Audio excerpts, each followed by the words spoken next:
ways. Don't change them. The way you walk.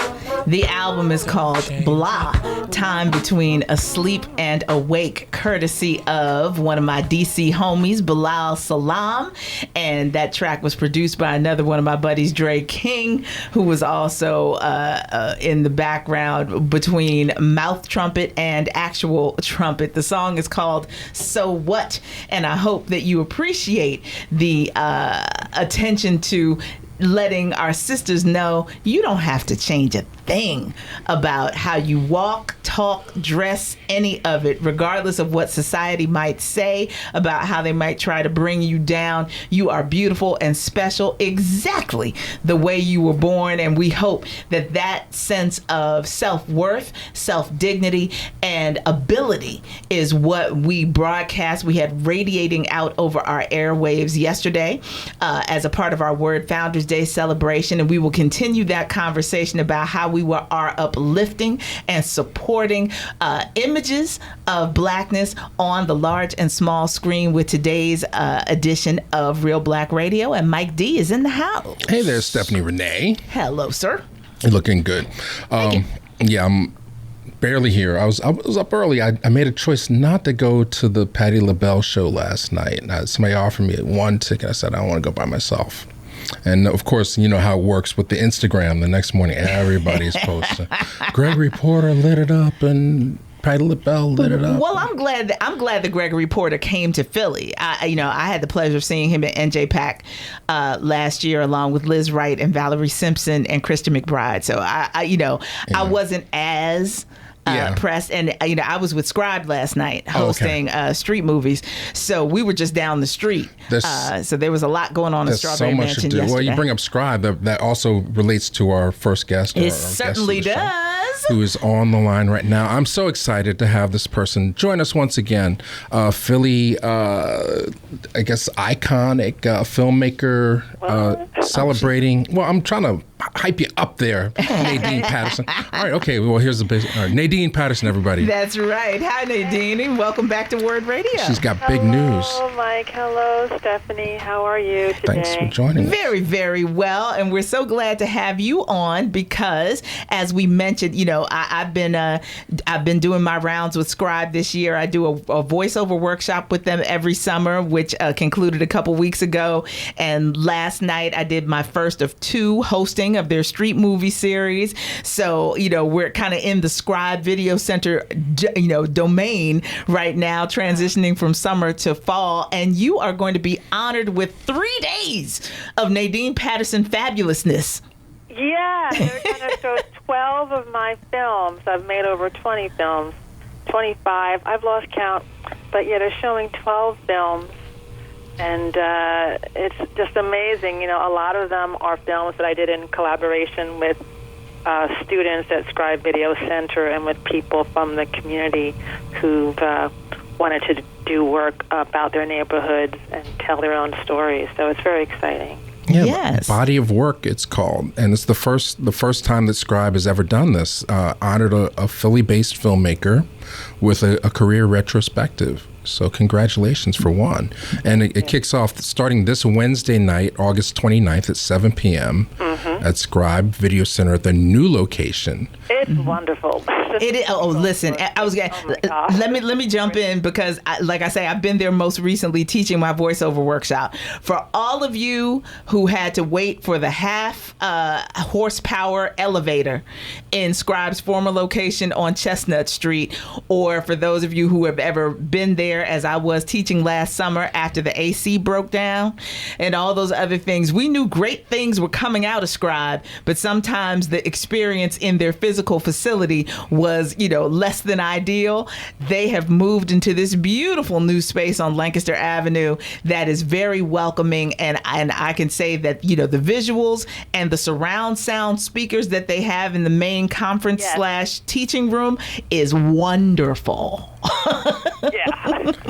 I can't wait. I can't wait to see and hear my films. Yes. And they have 2 bass subwoofers in there.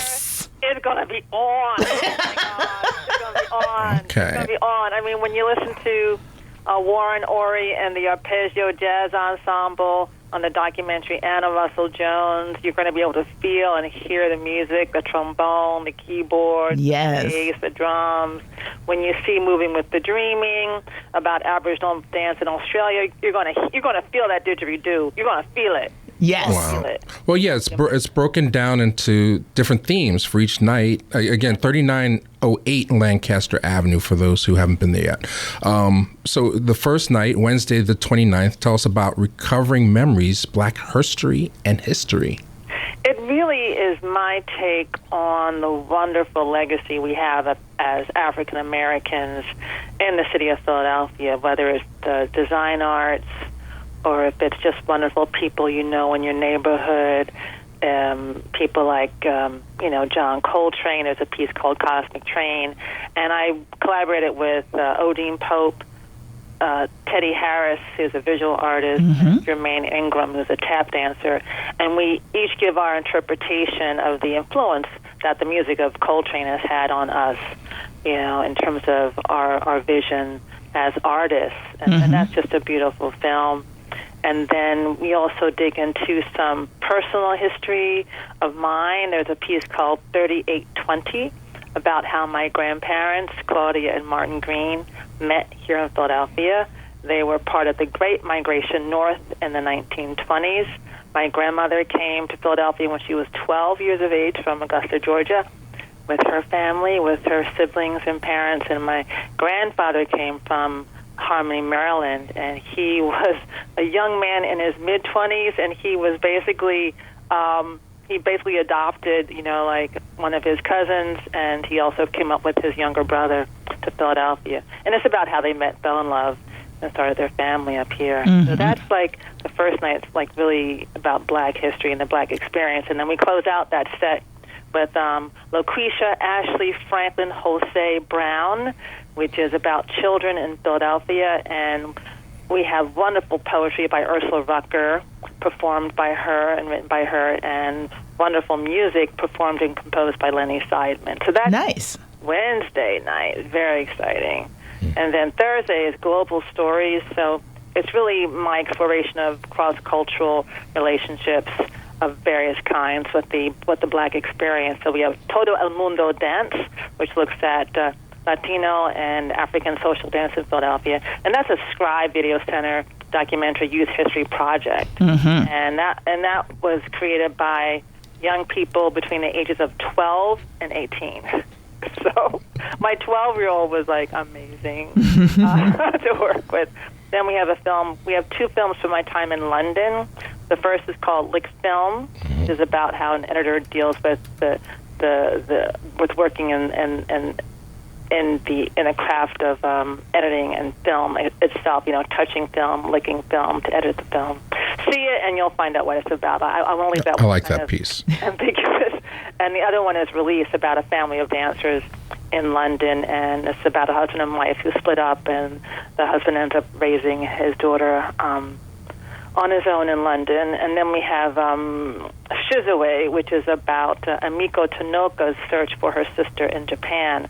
Amiko Tanoka is the mother of an awesome musician named Sumi Tanoka, who's a jazz pianist. And Sumi did the soundtrack for that film.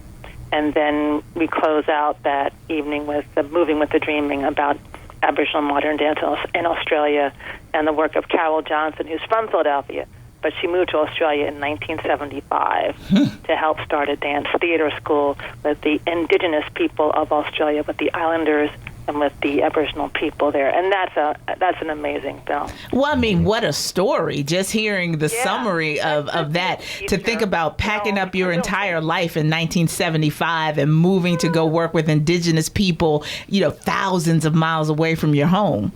It's amazing. Her father, Fred Johnson, was the director of the YMCA on North Broad Street. That's near Freedom Theater.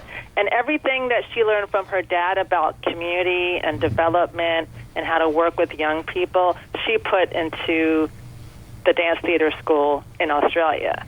So her growing up in North Philadelphia, learning from her dad, and then she was trained at Juilliard in New York, And then she moved to Australia when the Ilio Pomare Dance Company toured there in 72. And the Aboriginal people were like, we want to learn that. We want to have young people learn dance, get involved in theater management, learn about choreography. We want them to have those kind of jobs. Mm-hmm. She was like, well, you can't do it in 6 weeks. It's going to take time. And she worked with them to create a dance theater. It's more like a junior college now. And it's still there. It's still there today. It's amazing. Amazing. That's incredible. Yeah, well, when you talk about community, I mean, clearly, the earliest work is 1989, so that's 4 decades of work, Nadine. Oh, my gosh. It's not 4 decades. 80s, 90s. It is. Thousands, tens. Yeah, I say 30 plus. You don't want to admit it? 89 is the end of the... I mean, you know... You're stretching it. That's 4 decades of accomplishment for Nadine. I'm not saying it's not accomplishment. I'm just... Okay. You don't want to feel like it's been 4 decades. That's all. So only 52, Mike. Thank you. I've been working for a very long time. Yeah. So we are not in any way diminishing the commitment that you have made to telling these amazing stories through your camera, and such a diversity of stories too, Nadine. I mean, you know, at this stage of the game, what is the deciding factor for you, or maybe a short list of the deciding factors of what you are going to commit resources to in order to tell a story on film? So my last film that we're showing on Friday, August 31st, Tango Macbeth, I wanted to do that because I love Shakespeare. Yeah. So one thing that determines whether or not I do a project is whether or not, is it a passion project? Mm-hmm. Can I spend 5, 8 years of my life, 3 years of my life, 24/7, thinking about it, eating it, sleeping on this film idea? If the answer is yes, then I'll do it. Mm-hmm. So that's the first criteria. The second criteria is that it has to have some type of international aspect to it, some type of cross-cultural aspect, because I think as African Americans, we forget that we have had a huge impact on global culture in every field. Yes, ma'am. Every field. And I want to show that in my films. I think that's very, very important. So those are the 2 main things. yeah, and as you said, you had 20 pieces you could have selected from. I mean, as you went back through your vault, so to speak, I mean, what comes back at you? How would you best describe your body of work, your passion, commitment? It's very lyrical. Mm-hmm. I think that's the one thing I noticed. My relationship to music and movement is very important. Yeah. In all of my work, so it's very lyrical. Well, I know that relationship to movement and music is something that you share with your mother, yes. who is your chief producer. Yes, so, you know, as Nadine Patterson. That's right. And so as we think about this being a retrospective of your work, it really is a retrospective of her work as well, and how you two collaborate. Yeah, so 3 of the films are direct collaborations. So we have Tango Macbeth, which she graced me on being the producer for. I had to beg. I had to beg for that one. I did. She was like, why are you doing a film with 20 actors? Why don't you do a feature film with 4 to 6 actors? Right. Yeah. Keep it manageable. Why? I was like, no, it's Shakespeare. I need 20. Oh my gosh! So she acquiesced. But our first 2 collaborations, Anna Russell Jones' praise song for pioneering spirit, and Moving with the Dreaming, they were her ideas. Ah. She came up with the idea. So she saw an exhibit of the artifacts and artwork and design work of Anna Russell Jones at the African American Museum back in 1988, and she said, Nadine, we should do a film. At first she said, Nadine, you should do a film because she also is someone who is from Nicetown, Tioga. Yeah. You know, she lived around the corner from my mom growing up. Anna Russell Jones and her brother Warner lived on Smedley Street. And so I said, well, I'll do the film if you produce it and I'll direct it. Mm-hmm. And that's how we begun our 25-plus year collaboration, Yeah. making movies together. Yeah. And then when she traveled to Australia in 1988, she saw Carol Johnson's wonderful dance theater school, and she went to the end-of-year school performance. And she said, Carol, we got to make a film about what you've done here in Australia. And Carol was like, okay. And then Mom came back and said, Nadine, you got to make a film. So guess what? We're going back. Fine. Well, I always know that I'm in good cultural space when I bump into you and your mom, which happens very often because, you know, whether we're talking about at museums or out at live musical performances or dance performances, there is that connectedness that you speak about is evident between you and your mom and the way that you translate this into your own work. And it's got to be fed. So the fact that you are not only contributing to this wonderful community of culture, but that you support it so very often, I think is a testament to the kind of energy that we want to see more of here in the city of Philadelphia, and that we try to highlight on WURD Radio as well, because it's not enough just to talk about it. You got to be about it. And you and your mom certainly have done that. And the fact that you've got this wonderful body of work that's being celebrated by Scribe is a testament to that. Well, thank you so much. And I also have to give a shout out to Delta Sigma Theta, Philadelphia Alumni Chapter, for their support, because my mother's sorority sisters have been there every step of the way. In fact, when we went to Australia, 2 of them came with us during the production. Nice. Just because. You know, I was going to say, did you put them to work just because too? Were they part of your crew? You know what? They had our back. We had a tiny crew. It was Gail Lloyd, who was a camera person and sound, and then Carlton Jones, who was our cinematographer, camera person. Fantastic. Yeah. So we had a super tiny crew, and then so the Delta sisters, they had our back. So. Well, it sounds like the Deltas are going to be in the building, which means you need to, if you plan on being at any of these 3 nights, you should get your tickets in advance. That's true. Or else you might be turned away. Coming out. So how can people stay in touch with you and find out about tickets and all that good stuff? So you can go to hipcinema.net. That's H as in Harry, I as in ice cream, P as in Patterson, then cinema.net. And there's information about the Scribe screening, and there's a link to the Scribe page and information. The tickets are $5 a night. $5. That's so cheap. That's so cheap, y'all. Yeah, it is. $5 for $15. You can get 30 plus years worth of films. Yes. And so they're going to be that's like really 50 cents a year. Special people coming. I can't say who, but some people are going to come through. So it's going to be a cultural experience. Well, I'll be there. You can announce me. You act like you don't be too surprised. I'll be there at least one night for sure. Mike's going to be there, yeah. Yeah, so you already know it's going to be lit. To quote 45. You can also follow me on Twitter. My handle is Hip Cinema, so it's at Hip Cinema. Yes. So please follow me on Twitter, and then I'll follow you back, and I'll keep you informed about what's happening in the city in terms of filmmaking and film opportunities and information. I do like to share the information because we have to grow the field. We need more sure do. making films, not less. We need more. And I believe anyone can make a film, so they just need the tools. Well, we'll discuss that in the next segment. I believe that. Yay, team.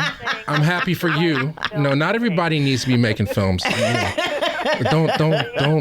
exclusionary, Mike. I got too many things Don't be elitist like that, Mike. Come on. No, it's not about being elitist. It's, do you have something to say? Story, Mike. We're going to talk about that in the next segment. Indeed. But we appreciate your time, Nadine, and much continued success to you. Thank you so much. Take care, everyone. Bye-bye. Okay. Love you. And again, ladies and gentlemen, that is Nadine Patterson. Follow her on social media at Hip Cinema, and definitely make some plans to head over to Scribe Video Center and involve yourself in some of the selections from her body of work. Yeah, and get your tickets early because you might get turned away at the walk-up. I was going to say, I won't antagonize the situation and come in wearing pink and green like I am today. Oh,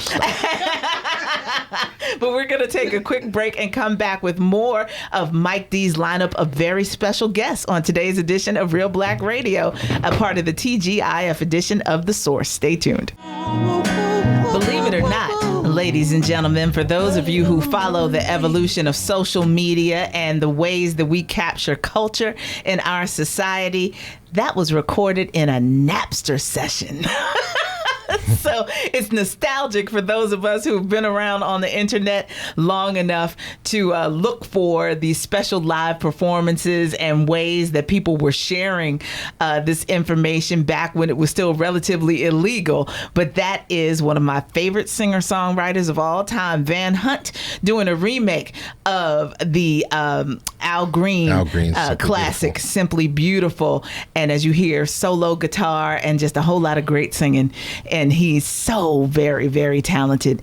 And, just somebody that I love to, throw in special recordings. He's been really prolific since he's gone independent, left the major label, and he plays mean piano as well. So this whole idea of how you create the space to create, Yes. and what you choose to release to the world, how you introduce yourself as an artist, and what you represent as you do so is, hot topic these days. Yeah, I mean, there's something to be said for independence. But yeah, the what gets the amplification of bandwidth tends not to be as cultivated, as specific to the audience. So I think that's what was. Oh, well, first off, happy birthday, Ava DuVernay. Yes, indeed. Happy birthday, Ava. She's out there shooting Central Park 5. She's got a nice, she always posts on Instagram, but she has a very nice birthday greeting to herself. I would encourage people to check that out. Yeah, I was going to say, and you know that you're among good folks. Listen, the universe sometimes conspires for the good. It's a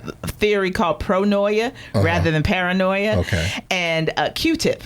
Oh, yes, she came and brought her birthday cupcakes yesterday to help her celebrate her birthday. And she just so happened to be wearing the green That's right. Q-tips. Yeah, right. Okay. Wearing a Tribe Called Quest t-shirt. Okay, so the she might not have known, but the dresser, Ava's dresser knew. Why don't you put this Q-tip shirt on? It'll be good for the gram. And then Q-tip walks in. How can you? God orchestrated that perfectly, isn't it? Sometimes things like that happen. It's a good energy, I think. Yeah, or smart dressers who get the tweets in advance. I was like, however it came together, it made for a great photo. It was a nice moment. And so look for @Ava on the gram, and you can check that out. Happy birthday, Dave Chappelle. Yes, indeed, my DC homie. Yeah, I think he's 45 today for Dave. Yeah. We need more work, or at least more recordings. Drop more Dave Chappelle. We need, as we go into this this election cycle, we need more Dave Chappelle.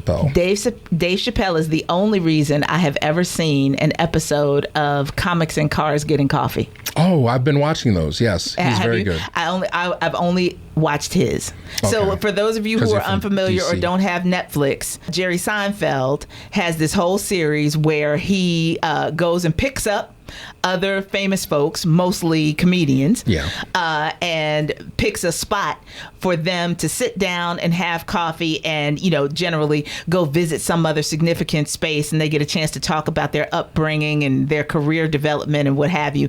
And so with Dave Chappelle, I was tickled, of course, because he went to high school at the Duke Ellington School of Performing Arts in DC, and in their episode, and this is not a spoiler, it's just part of what they included, he had won an Emmy and took it to Duke Ellington for their safekeeping. And, because of so much of his comfortability on stage was developed by the curriculum at that school. And I just thought that was a lovely way to say thank you. In his own way, just promoting the idea of education and arts education. Yes. I think so much of the world's problems would be solved if we valued art in schools more. And if we invested in facilities like Duke Ellington has now, right, in order to foster that kind of brilliance. We talk about, how we can't get clean water and nice bathrooms and enough paper for our children to write on and computer access and everything else.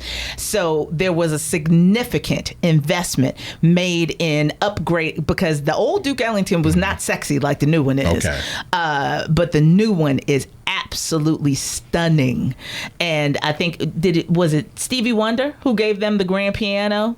Okay, that's now in the I'm lobby. Not from DC. You saw it? No. Kayla saw the episode. Okay. So this is what I mean, that there are, and Stevie Wonder didn't go to Duke Ellington, but when you know that such a school exists, if we put those resources together and say our children deserve the very best of things. Yeah, well, you were saying in the previous hour that there is a conspiracy conspiracy. The things have been conspired to work against us and sort of make us either into workers or consumers for sure. Yeah, but you know, I mean, so many, the same way I rattled off that list of, you know, historical notables that graduated from Dunbar when it was the first black public high school and segregated and everything else. Duke Ellington has graduated some amazing talent and people that are working in the industry now, like from Duke Ellington from DC. Yes, some high school person, somebody. Big Brown, Big Daddy Kane. No, big, Greenleaf. Big Mama.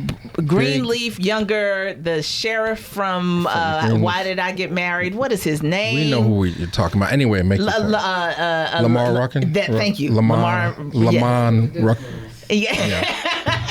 Sorry like, for butchering your name. Lamont Rucker. Yes, and Michael Ealy also went to Duke Ellington. On Philly radio, just big up in D.C. all day. Because I'm from D.C. I know. Damn it. I claim it, and it's okay for me to just. But I'm saying that this is Duke Ellington's provenance. Yes. So you know, I was glad to see it, and glad to know that. And I promise we had passes. A couple movies are coming out. Reelblack members had a chance to see last night. Support the Girls, which has Regina Hall. I always get them mixed up. Regina King, Regina Hall. Regina Hall from the Girls Trip movies. Yes. And the Scary Movie movies. She made an independent film in Austin, Texas that premiered at South by Southwest, and it opens today at the Ritz Bourse. And our members had a chance to see it last night. I had a chance to watch it earlier. It's I'm not on the plus side, it's a starring role for Regina. She's basically plays the general manager, the main manager of sort of like a Hooters type restaurant in the middle of Texas, and but it's sort of Austin is known for a genre called mumblecore, which is basically, you know, make the movie as naturalistic as possible. So, you know, it's sort of like a slice of life, like in the day in the life of this manager. But, you know, so, you know, if you see the poster saying, oh, this is going to be like Coyote Ugly, or it's going to be, or even like Alice, the sitcom, it's not really, like, just little events happen and the cast kind of navigates through it. So you know, so, you know, but it's, you know, I don't want to trash it. It's a good time pass. I'm not a woman. This is clearly a female-centric movie, and the ensemble cast is very good. When Mike says that, you have to take it for what it's worth, ladies and gentlemen, because Mike also didn't like Girls Trip, and Girls Trip 2 is now in the works. Yeah, so for those of you who did enjoy it, just know that you'll get a little bit more Tiffany Haddish and Queen Latifah and Jada Pinkett Smith and Regina. Well, that was inevitable. Come on, you can't make $100 million and not get those people. So regardless of how they got iced out of most of the major awards last year, just know that because of its commercial success, there will be a sequel. They posted all the people, Kenya Barris and Jada and everybody. They posted this thing on Instagram, Girls Trip 2 coming 2019, and it's like a little poster mock-up, you know. But they didn't tell you who's involved. Like the little sub card underneath are the credits for the movie Drive. You know, so I'm like, Bryan Cranston's going to be in Girls Trip 2? What's going on here? So I don't know who is exactly coming back, but I you know, if it's not Malcolm Lee, then I really have no interest in seeing it, because I think he's what saved that movie, you know. But also, next week, we have our members are going to get a chance to see this new movie called Kin, which I had a chance to see the other day. It's really exciting. It's a sci-fi movie with a 13-year-old black male lead. Yeah. You know? So basically, this kid, he's they do a little trick where he's adopted by white folks, right? So we're back to Arnold and Willis a little bit, but Dennis Quaid plays his dad, and his brother has just gotten out of jail, and some weird things happen where at the same time that he finds this ray gun that's left by some aliens that happen to have been in this warehouse where he was scavenging. You know, his brother ends up taking him on the run. So they're like on the lam. With an alien ray gun. Going through 5 states, trying to just dodge whatever, you know. With an alien ray gun. Where they have an alien ray gun. So... And then Zoe Kravitz shows up as a stripper. So she's like the stripper with the heart of gold, who sort of is the... Didn't we already do that on Independence Day? Vivica Fox already did that. A little, maybe. I mean, this movie borrows a lot. I can't give it a straight review, and I'm going to talk to the filmmakers. But the word coming out, I saw it with Bill Tucker. It's like, man, if I was 13 and they had this movie, this would be like the dopest thing ever.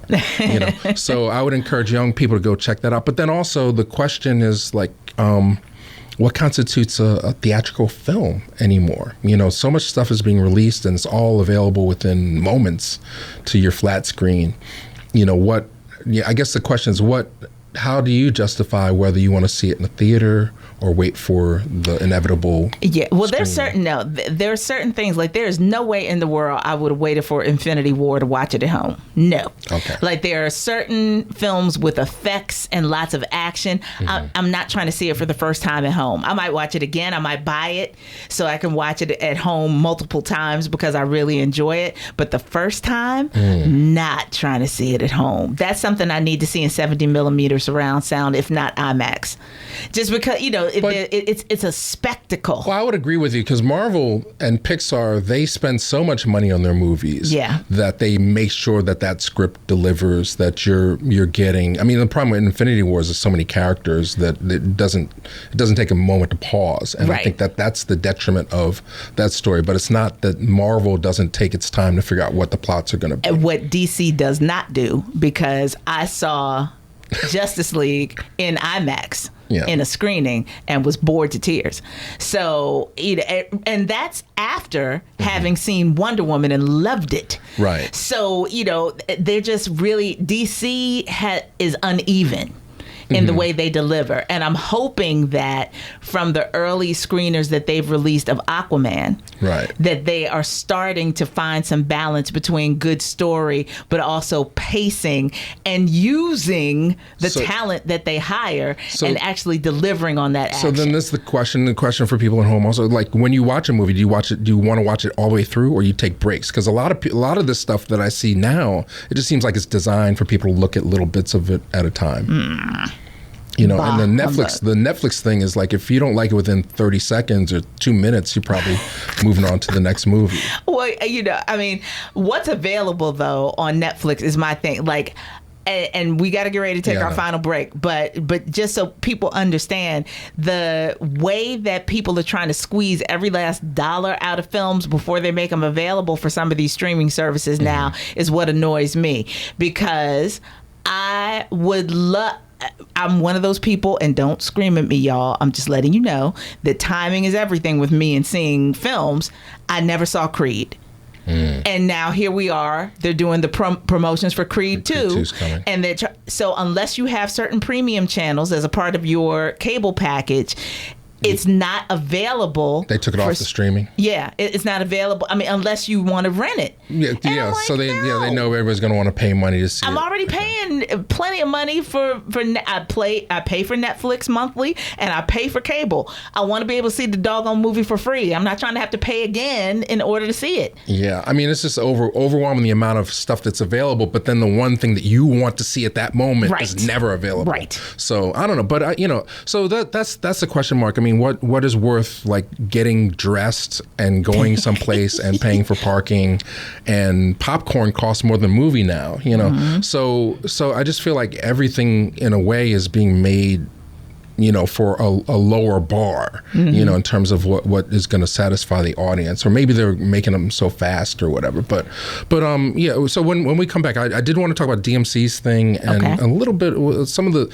Twitter wars going on with some of our favorite personalities in entertainment. And Sling Blade said it. But we will continue with the conclusion of this week's edition of Reelblack Radio right after this.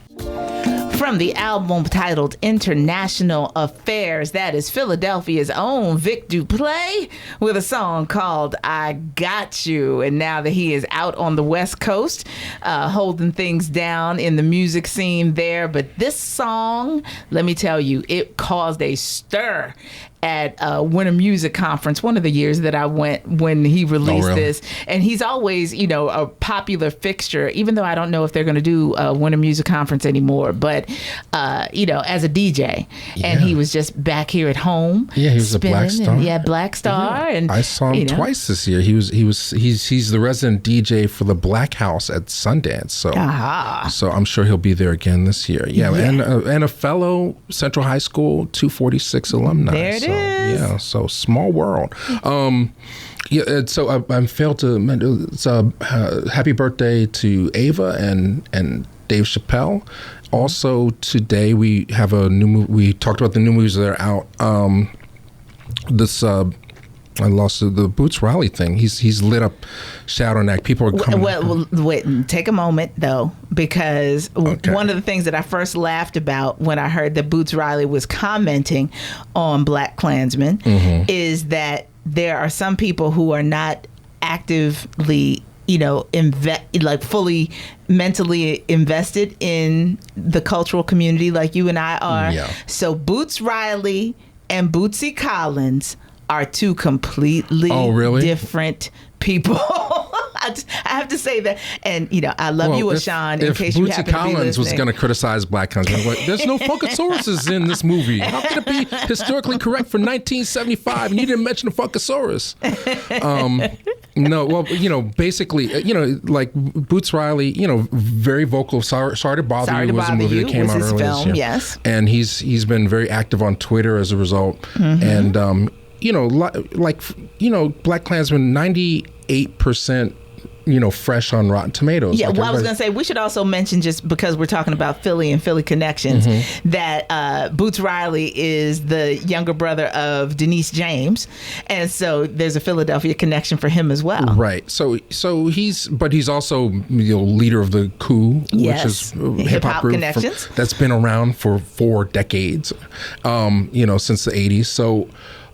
So he said, look, I'm not going to say anything about the artistry of Spike Lee's work, but because you're saying it's based on his true events or whatever, I need to point out certain things, which is, from my perspective, the cop, if his main job, like the way he's introduced to the police force, is to be undercover or go to a Stokely Carmichael speech. Yeah.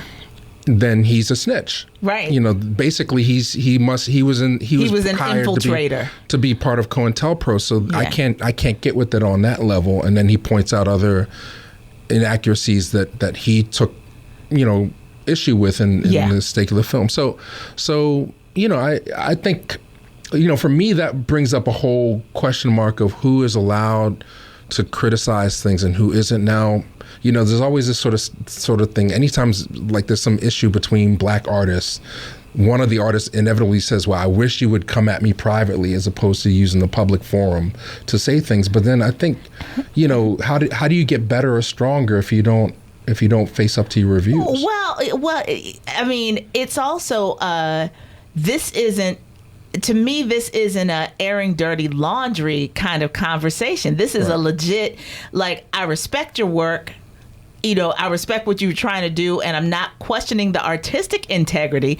I'm talking about, based on true facts, that these are some things that I find problematic. We got to have room within our society for honest critique. I feel the same way, but I think sometimes, I mean, what's interesting about this particular Twitter beef is, Spike's been pretty quiet about it. And then Ron Stallworth, he said, you're delusional to think that I was doing that. That was his comment, I feel for this delusional brother or whatever. He said to OK Player. But it's sort of, I think it all feeds into the divide and conquer of the whole nature of this, Well, so... we're not a monolith. We are not at all. And...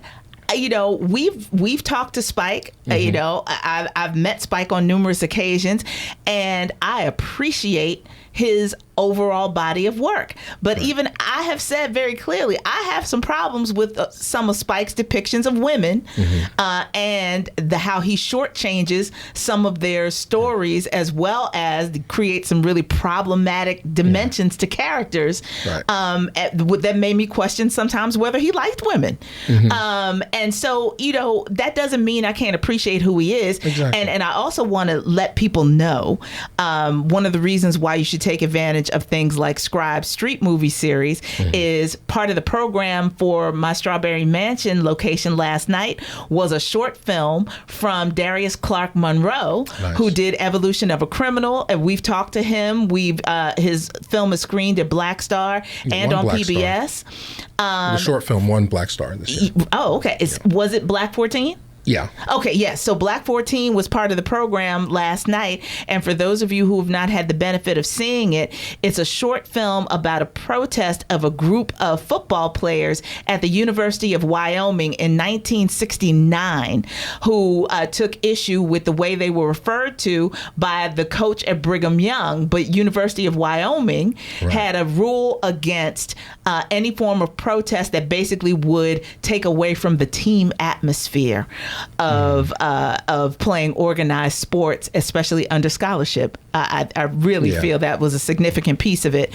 But it was just wonderful to get a chance, because I didn't see it at Black Star. Right. But these are people that are using their creative voices to bring back this lost history in significant ways. And so I was just so excited. Yeah, it's a good time. I mean, and just this is like the lead up, foreshadowing. Next week, we expect to have Kevin Wilmot, who's the co-writer of Black Klansman, call in and discuss this further. So make sure that you tune in for that. But yeah, I think if we can't criticize one another in a fair way, then there's a problem. I mean, but when you do it on Twitter, it just invites other people to jump in and gang up and take sides. Oh, and for people who think that my mentioning that was random, Spike Lee produced the film. Okay. So that for me, that was the tie-in. Fair enough. That, Spike both, behind the camera or in the writing team, as well as providing the resources to help things get done. Yeah, I mean,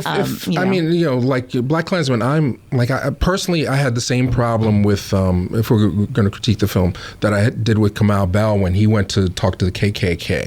They make them off to be buffoons, and I think that does everyone a disservice, because it takes the average white viewer out of the equation. They say, well, I'm not like that. I'm not as bad as that. But it's like, but if we're talking about how do you dismantle a systemic problem, you really have to show the true threat of what a terrorist organization like the Ku Klux Klan is about and what their belief system is.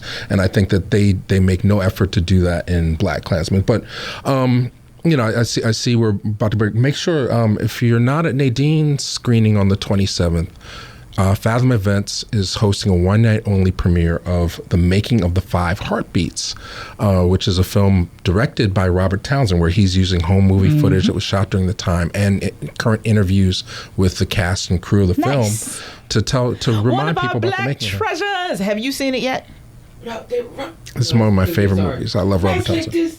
Okay. Just make it. Listen, we've had black card challenges around the office with our young people and what they have not seen from the canon that is expected. So I just got to check in every now and again to make sure. So you have seen that one? Yes, okay. She has seen it. So I was like, right, so Kayla J passes muster today. Maybe I'll do that for if I do an app, or maybe I have a punch card. Like, make sure you've seen these. Yes, black card app. I like it. Well, we've got to get ready to get out of here, but I want to remind people again on the independent film screening and free screening tip, I'll be hosting Scribe Street Movies in Germantown tomorrow night at the John B. Kelly School on Pulaski Avenue, and Ursula Rucker will be providing live spoken word performance previous to the screening, so that's going to be great, and the weather's supposed to be great again tomorrow. Did Lyrispec do it last night? She did indeed. So you've had chances to see Lyrispec, Sonia Sanchez, and now Ursula Rucker for free? For free. Thank you, Scribe. Thank you, Scribe. Thank you, Louis Messiah and crew. And the last thing I need to say is a big shout out to Philly writer, filmmaker